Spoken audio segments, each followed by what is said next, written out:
I just wanted to go over a quick funny video of Andrea Jenkyns, or Andrew Jenkins, as Jeremy Vine have accidentally put on the video here, where she just comes across as very not PR trained, not good at arguing her points, and just a terrible politician. We need to see more of Andrea Jenkins because she is god awful at communicating and it's just wrong. She's going against the will of the majority of the public who want wealth taxes. Let's get straight into the video. 222 is the number that you need. Now, in an interview with the Sunday Mirror, the former Labour leader said that rising levels of poverty in the UK would make Charles Dickens furious. He is calling for the two-child limit on benefits to be scrapped to help lift children out of poverty. But the IFS, the Institute of Fiscal Studies, estimated that this would cost around £2.5 billion a year. So how could we pay for this? Now, in Kinnock's words, the economics of Robin Hood, he suggests. He said, I think people would see the justification of increasing taxes on assets and the very, very highly paid. I'm talking about the 1%, he said, in People do. This is massively popular. Massively popular. order to make the transfer directly to reduce child poverty. Now, he previously said that a 2% charge on people with assets valued of over £10 million could bring in £11 billion to the Treasury.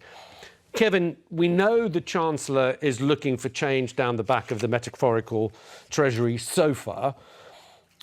Is a wealth tax, this idea of 2% on assets, not on income, but on assets of £10 million or more, is it getting any traction in the government? No. True. But the fact that they're having this conversation on daytime TV, which is a very capitalistic, very kind of establishment mouthpiece, they just parrot what the right-wing media just say. The fact that this is on mainstream media is significant, and we're hearing it more because of figures like Gary Stevenson.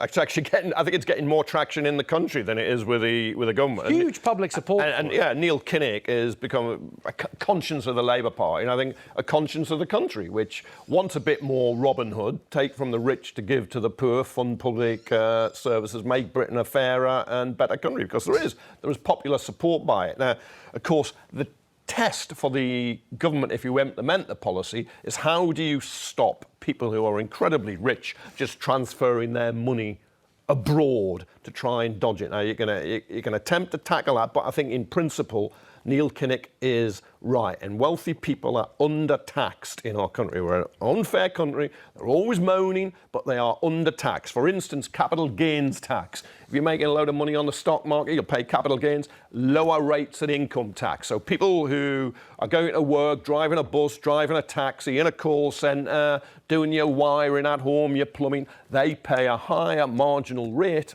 of tax than people having unearned income on the stock exchange. That's got to be wrong. You look at council tax, which hasn't been reformed in England since the early 1990s. People with huge properties in London are paying less than average council taxpayers up north. Now, that's got to be wrong as well. And inheritance tax is ripe for reform. No, I'd abolish. Ripe for reform. I'd abolish inheritance tax, full stop. You know, I want to leave my house to my child one day. OK. What? You can? Fucking idiot. But Andrew, you were saying... You can leave £500,000 before you pay a penny tax. £500,000. And She didn't know that. Fucking idiot. this tax on wealth. Let's just be very clear, because I think a lot of the time this has been misconstrued and misunderstood. No one is saying tax income higher. So if you're out there making £300,000-400,000 a year, good on you. Pay the right amount of tax for that. What people like Lord Kinnock...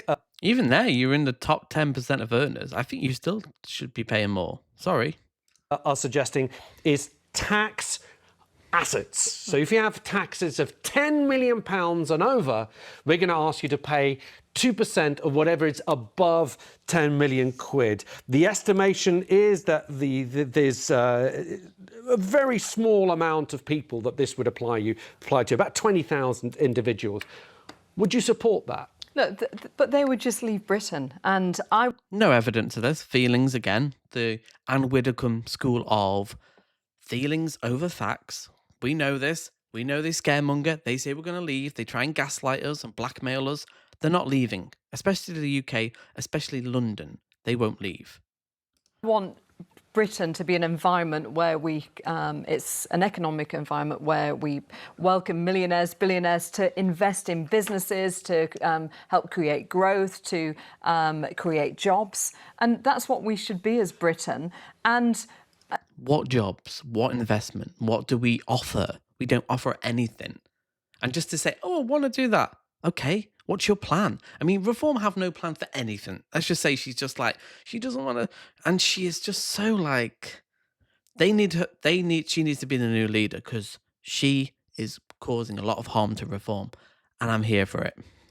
Look, I liked Reform's policy, actually. We called it Robin Hood as well, where to stop this exodus, why not charge, we called it the Britannia card, 250k to non-doms. Let's get some money and then give that to the poorest. I mean, I think we should be saving money, actually. We should be ditching net zero. We should be stopping... Why would you ditch net? Oh, you don't believe in climate change because you're a fascist and you just don't care about your kids' future or the future of the British economy. Like, why? Why aren't you planning for the long term? Again, feelings over facts. Your Britannia card was taken apart, and your inheritance tax proposal was taken apart, and it was showing you were going to give more money to people who already have the most money. You are. She can't deny it. So it's, I'm here for the millionaires. I'm here for the establishment. I don't give a shit about the poor. I am here. You were selling it as Robin Hood. It was more Sheriff of Nottingham. It's rubbish. Look, we need to ditch net zero. We need to stop putting people in hotels. We need to doge every public sector environment. Oh, yeah, because that was popular in America, wasn't it? Yeah, you should do that. Reform should do that. And then they will never be in power. Yeah, go on, sell yourself on Elon Musk because he's popular right now.